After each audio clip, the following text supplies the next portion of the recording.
evidences from comparative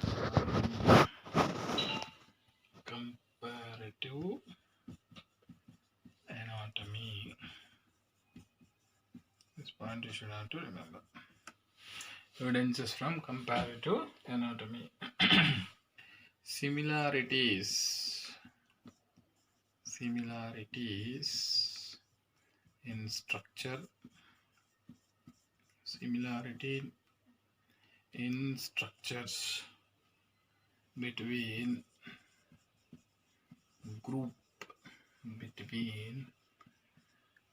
groups of organisms. Groups of organisms are accepted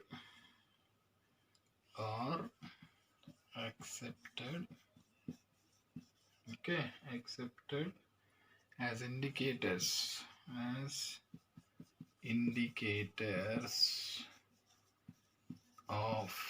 indicators of relationship.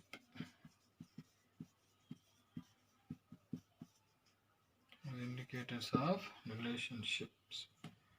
This point you should have to remember. For example, four limbs. You know very well, four limbs. These four limbs, so different vertebrates exhibit what you called different vertebrates.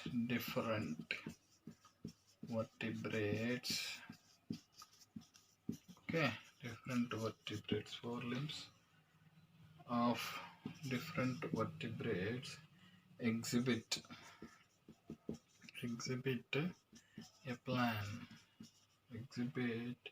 a plan of similar structure.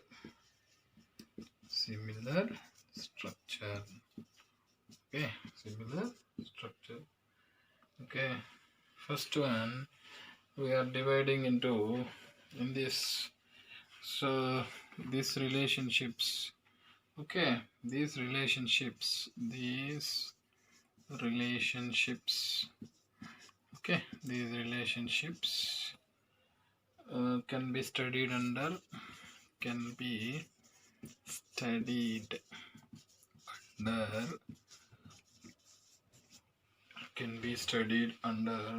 homologous organs.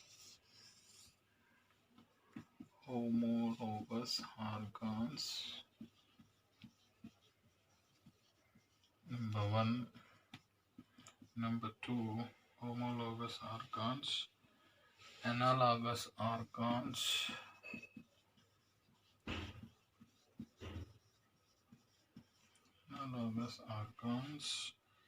vestigial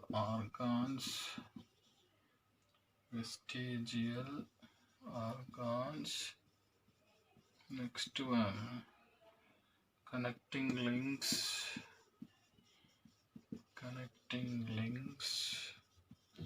then what we called atavistic organs,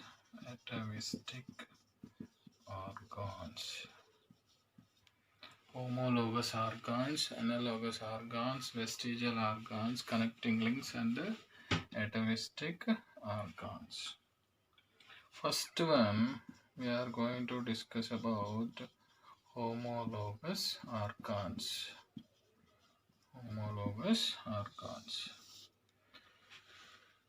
What are the homologous organs? Invertebrates.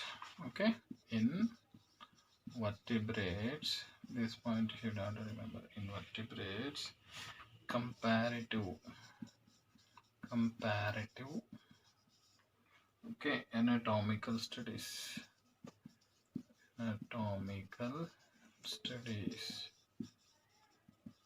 Comparative anatomical studies reveal a basic plan.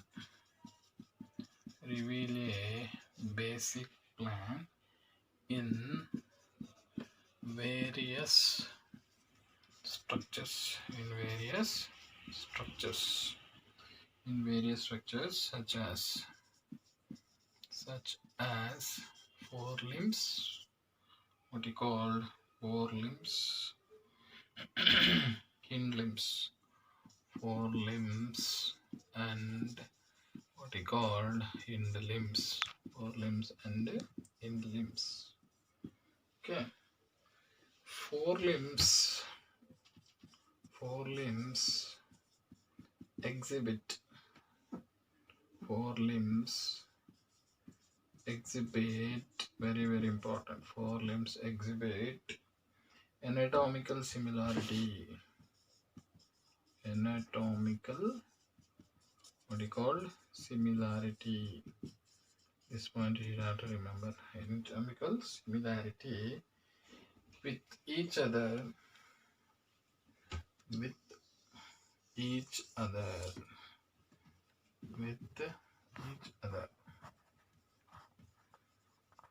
with each other. Okay, with each other, and is made up of, and is made of similar bones, similar bones. What are the similar bones? And made of similar bones such as humerus, radius, what we call humerus, radius, ulna, carpals, metacarpals, and pharynges.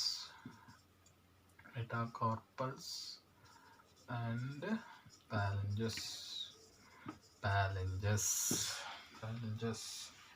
So structure, this is a word you should have to, structure, which structure, which are similar in, similar, okay, which are similar in what we called origin, similar in origin, but very important, but perform different function, perform different function, perform different function. This is a word you should have to remember. Different functions are called, what do you call, homologous, homologous, okay, homologous structures. So these structures, this brings about what we called divergent evolution, divergent evolution. Okay children, come to examples, similar, one more example. So thorn, THORN, thorn of bougainvillea, bougainvillea, thorn of bougain, okay, bougainvillea. This word you should have to remember, bougainvillea. And tendrils, tendrils of cucurbita, cucurbita, tendrils of cucurbita. Okay, these all are homologous organs.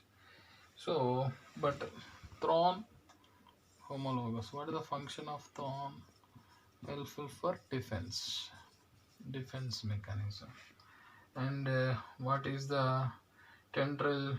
Support, tendril helpful for support for climbing, support for climbing. Okay, these points you should have to remember. So children, we are going to discuss about evidences from comparative anatomy. Okay, evidences from comparative anatomy. Similarities in structure between the groups of organisms. Similarities in groups of organisms are accepted as indicators of relationship. For example, four limbs you take. Four limbs of dog, four limbs of cow, four limbs of horse. These all have what you call anatomy. Similar structure, radius, carpals, metacarpals, phalanges, all are similar. But where the problem will be, function will be different. So similarities in structure between the group of organisms are accepted as indicators of relationships. Okay, very good. They all are related to what you called related relationship is there between those animals, like that we will tell. The forelimbs of different vertebrates exhibit a plane of similar structures. So all vertebrate forelimbs have a different plan of similar structure. These relationships can be studied under what you call this kind of relationship studies under which one? Homologous organs, analogous organs, vestigial organs, connecting links, atavistic organs, like that will be there. So homologous organs means what? In vertebrates, the comparative anatomical studies reveal basic plan in various structures, such as forelimbs and hind limbs. You see, forelimbs exhibit anatomical similarity. What is that one? Basic plane in various structures, such as forelimbs and hind limbs. Just now I said no, with each other. One is made of similar bones. You see, all the vertebrate forelimbs, if you see, humerus is there, radius is there, ulna is there, carpals is there, metacarpals, phalanges. These all are common. But structure which are similar in origin but perform different functions. This is only structure is similar. This point you should have to remember. Structure is similar but perform the different functions. That's why these are called, what do you call, these are called homologous. Performs first one similar origin but function is different function. This is the thing you have to, this is leads to which one? Divergent evolution. Examples, another example, the thorn of the bougainvillea, tendrils of cucurbita. What is the, both are looks like similar but the functions is similar, homologous. Homologous, okay, but the function what? Thorn helpful for defense, tendril helpful for support for the climbings. This is the neat bit, okay. Thorn of bougainvillea, tendrils of cucurbita. This all leads to which kind of evolution? Divergent evolution. What kind of evolution that is? Divergent evolution. That is about evidences for what is called homologous organs. The next one, analogous organs, we will discuss. What is analogous organs? Analogous.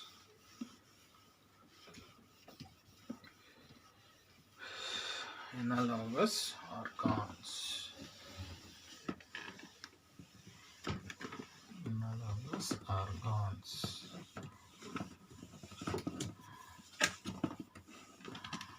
Analogous organs. I'm going to discuss about called analogous. Analogous organs. What is this analogous organs? So analogous organs, different structural patterns. Different, what we called, structural patterns. Different structural patterns.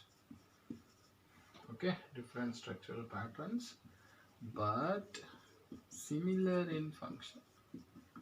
But similar function. Okay, this is termed as, what we call termed as analogous structures. Okay, analogous. These all are analogous structures. Okay, analogous structures. Analogous structures, not organs, what we call structures. So this is the point you should have to remember. So this same function, for example, wings, example I am telling, wings of birds, wings of birds, okay, wings of birds and insects, and wings of insects, they looks like similar, okay, their function is similar, okay. What is the function? Same function. What is the function of that wings of birds and wings of insects? Same function for flight, okay, same function, flight, but structurally different, structurally the shape, the structurally they are different. Structurally different. This point you should have to remember. So structurally different. So this leads to what kind of evolution? Convergent evolution. Convergent, what you called evolution. Convergent evolution. So next, another one, another example I will give for analogous organs. What are the another examples? So here you see mammals, okay, mammals, and the flippers, and the flippers, mammals, and the flippers of what you call flippers of penguins. Mammals are flippers of penguins, and what you called dolphins. What you called dolphins. Next one, second, another example, root modification. Root modification in what you called sweet potato. Sweet potato. And stem modification. Okay, root modification and stem modification. Stem modification in the potato. Okay, the potato. These all are what you call considered as analogous organs. Analogous organs. Analogous organs. Okay. So this common function, what it looks like different, but common function. What is the common function is? Common function. Okay, is common function of what you call storage of food. Storage. Okay, storage of food. This is the important point you have to remember. Storage of food. Next one, what is another important thing to discuss is the vestigial organs. What is called vestigial organs. What is vestigial organs? These points you should have to remember. The vestigial organs, number one, no use to the possessor. No use to the possessor. Okay, possessor, no use to the possessor. This is one of the important word you should remember. No use to the possessor. Not necessary or not necessary. Not necessary. That's what you have to remember. Not necessary for their existence. Not necessary for their what you call existence. For their existence are called what you called vestigial organs. Vestigial organs. So for example, what are that one? The vestigial organs. Okay, the vestigial organs. Best example, human appendix. Human appendix. This word you should have to remember. Human appendix. Okay, next next one. This is used with this human appendix. What is human appendix? Remnant of cecum.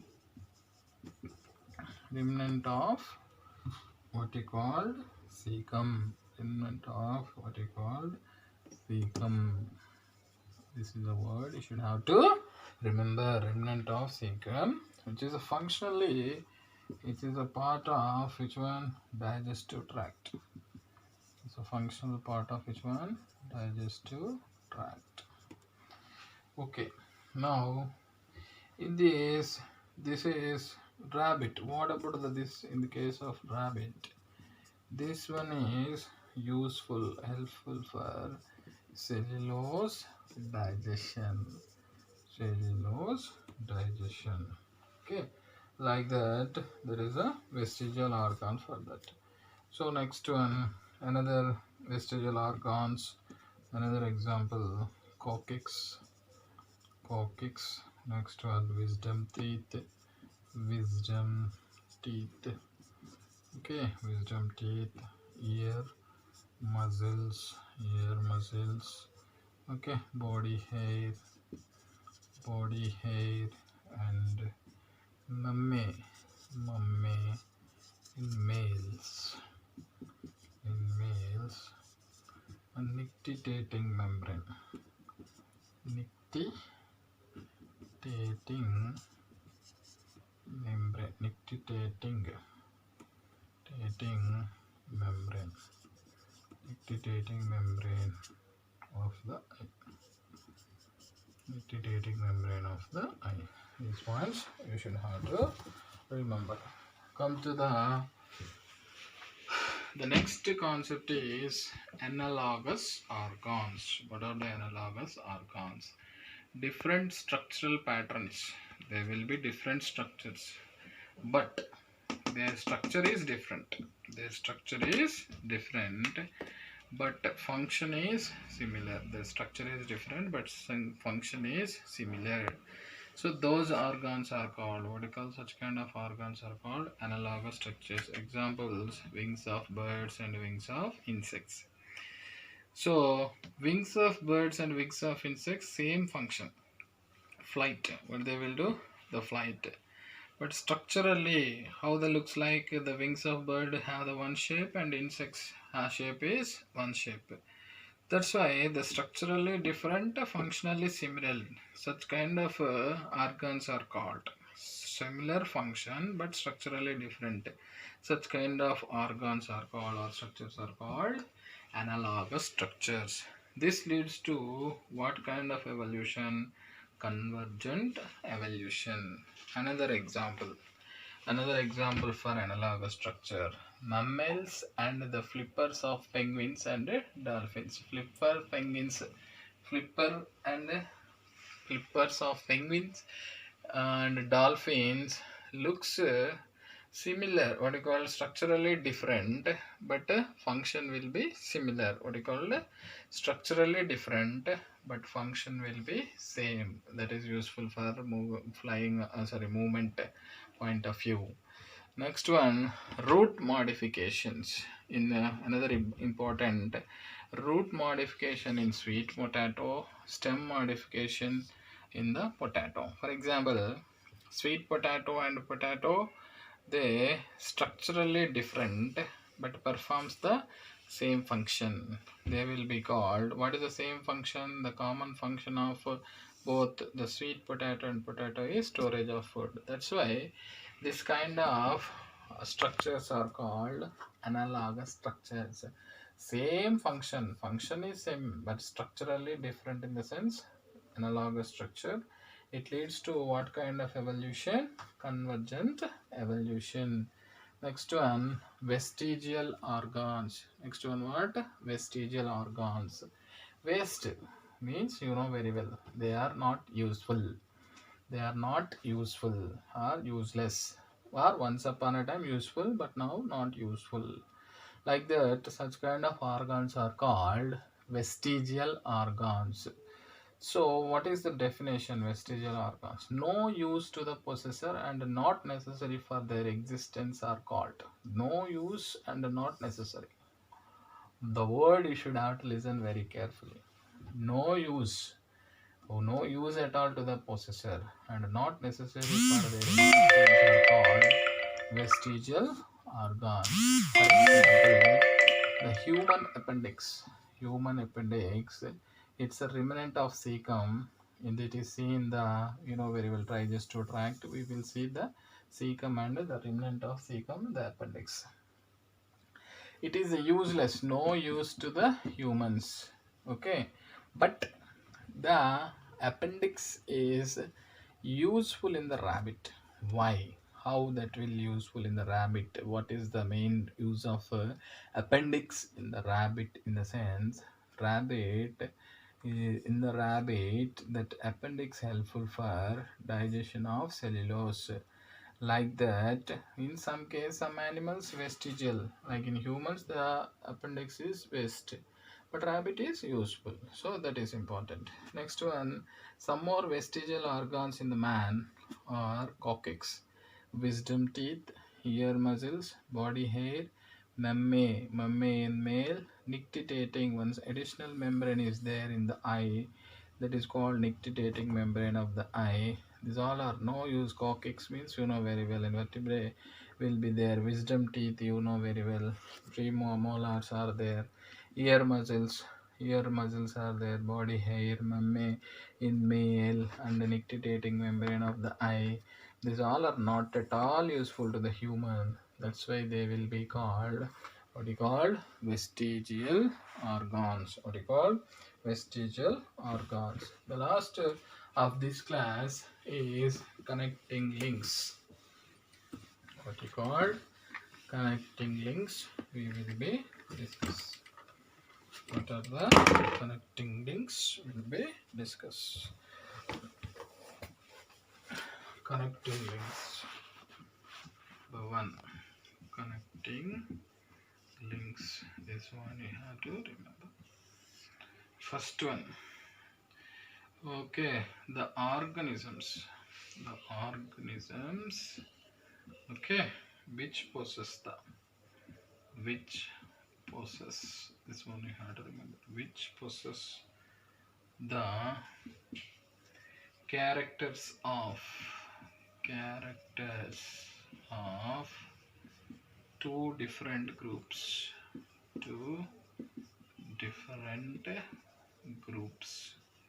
Okay, two different groups. So which stage that is? Transitional stage. This one you should have to remember. Are called connecting link. This one you should have to remember. Connecting links. Example peripatus.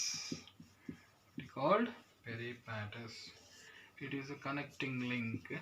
Okay, connecting link between what you called connecting link between Annelida and Arthropoda.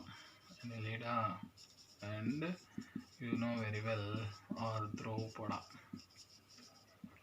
Annelida and Arthropoda. Next one, Archaeopteryx. Okay, this one connecting link between reptiles and what you called reptiles and aves. So children, the organisms, this one you should have to remember, the organisms which possess the characters of, so two different groups means two different group characters are there in the sense, okay, transitional stage, okay, are called connecting links. For example, peripatus, you see it shows the Annelida character and Arthropoda character. So Annelida means you know very well metamerism. Arthropoda means tough skeleton, what you call trachea, what you call cuticle, like that different parts are there or not, components. So like this, the peripatus shows the Annelida and Arthropoda characters. That's why it is considered as, the peripatus considered as connecting link between, what you call connecting link between Annelida and Arthropoda. Next one fossil bird. This is one called Archaeopteryx. Because this is Archaeopteryx, it is the connecting link between what you call you know very well reptiles. Reptiles means you know very well, which have the 3.5 chambered heart, which have the scutes, which have the scales, which will crawl, okay, which will have some characters, okay, like cloaca. So like that, what you call some additional parts are there in the what you call reptiles. These are showed by reptile characters showed by